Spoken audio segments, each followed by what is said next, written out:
ഞങ്ങളിപ്പോൾ പോണത് പെരിന്തൽമണ്ണ ഹോസ്പിറ്റലിലേക്കാണ് കേട്ടോ. അപ്പം ഇങ്ങനൊരു വീഡിയോ ചെയ്യാൻ കാരണം നിങ്ങൾക്കും കൂടെ അതൊരു യൂസ്ഫുൾ ആവും എന്ന് തോന്നി. ഞങ്ങൾക്ക് പറ്റിയിട്ടുള്ള ചെറിയൊരു ഇൻസിഡൻറ്റ് തന്നെ വേണമെങ്കിൽ പറയാം.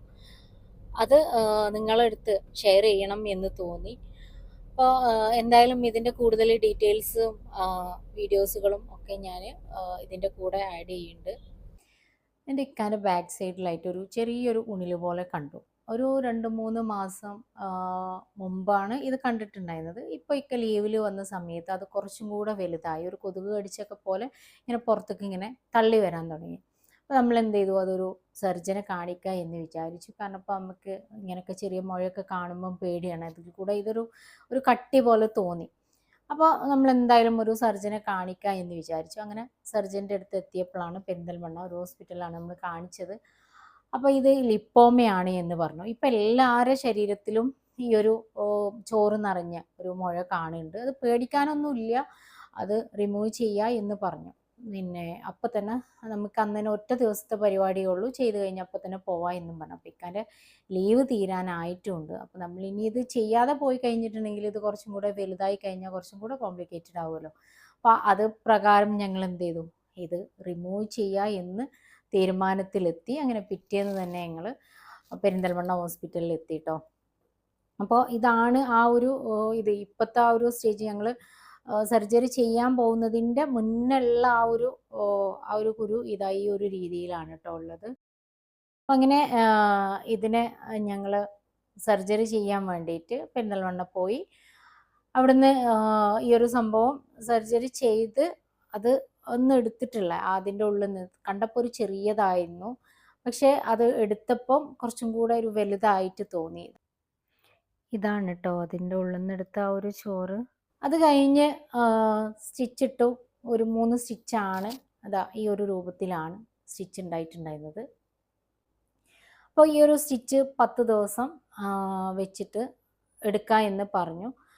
അങ്ങനെ ഞങ്ങൾ എന്ത് ചെയ്തു, ഒരു 10 ദിവസം കഴിഞ്ഞ് സ്റ്റിച്ച് എടുക്കാൻ പോയി. അവിടെയാണ് ഞങ്ങൾ പറയുന്ന ഈ ഒരു പ്രശ്നം വന്നിട്ടുള്ളത്. സ്റ്റിച്ച് എടുത്ത് അപ്പം തന്നെ ഇക്ക പുറത്തേക്ക് വന്നു കേട്ടോ. ഒരു 10 മിനിറ്റ് അത്രേ ഉണ്ടായിട്ടുള്ളൂ.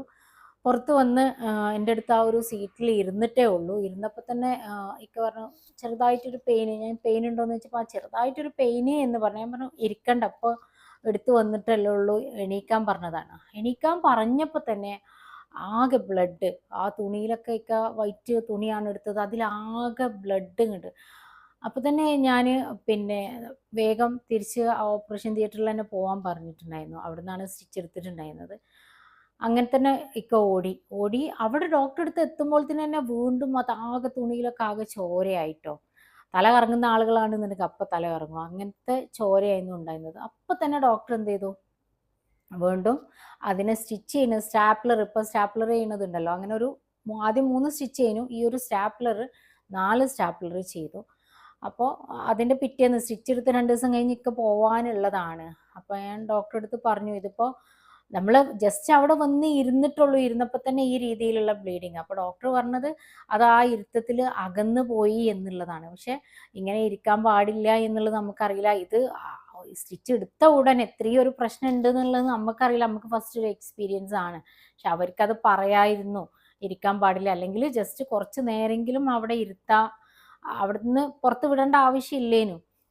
അപ്പോൾ അതുകൊണ്ടാണ് ഞാനിത് നിങ്ങളുടെ അടുത്ത് ഷെയർ ചെയ്യുന്നത്. കാരണം ഇതുപോലെ ആർക്കെങ്കിലും ഇങ്ങനെ ഒരു അനുഭവം ഉണ്ട് എന്നുണ്ടെങ്കിൽ, നിങ്ങളും ചെയ്യാൻ പോവുകയാണ് എന്നുണ്ടെങ്കിൽ, ആദ്യം എന്താ പറയുക, എല്ലാ ഫെസിലിറ്റീസും ഉള്ള ഒരു ഹോസ്പിറ്റലിൽ പോവുകയാണ് ഏറ്റവും നല്ലത് എന്നുള്ളതാണ്.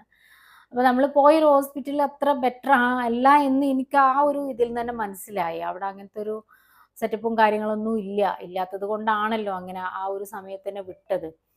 അപ്പോൾ അത് മാത്രമല്ല, അത് അപ്പം തന്നെ ഒന്ന് തരിപ്പിക്കും കൂടിയും ചെയ്യാതെ സ്റ്റാപ്ലർ ചെയ്തു അത്. ഈ ഒരു സ്റ്റാപ്ലർ ചെയ്തത് നിങ്ങൾ ശ്രദ്ധിച്ചാൽ കാണാൻ പറ്റും. ഒന്നുള്ളത് ആ മുറിയിൽ കൂടി തന്നെയാണ്, മുറി കൂടിയിട്ടല്ല ഉള്ളത്. ഇത് ഒരു 6 ദിവസം കഴിഞ്ഞതിന് ശേഷമുള്ളതാണ്, ചെറുതായിട്ടൊരു ഉണക്കം വന്നതിന് ശേഷമുള്ളതാണ്. സ്റ്റാപ്ലർ ചെയ്തിട്ട് വീണ്ടും ഒരു 10 ദിവസം കഴിഞ്ഞിട്ട് എടുക്കാം എന്ന് പറഞ്ഞു കേട്ടോ. പക്ഷേ അത് ചെയ്തിട്ടും ഞങ്ങൾ വന്നിട്ട് പിന്നെ കുറച്ച് നേരം പിന്നെ ഞങ്ങൾ അവിടെ നിന്നു. അതുമാണ് വിഷമം തോന്നിയത്. കാരണം കുറച്ച് നേരം അവിടെ കടത്തേ അതല്ലെങ്കിൽ അങ്ങനെ ഒരു ബ്ലീഡിങ്ങും കാര്യങ്ങളും വന്ന് ഞങ്ങൾ രണ്ടാളും ഒറ്റക്കാണ് പോയത്. ഒരു ഡ്രൈവറോ കാര്യങ്ങളോ ഇല്ല.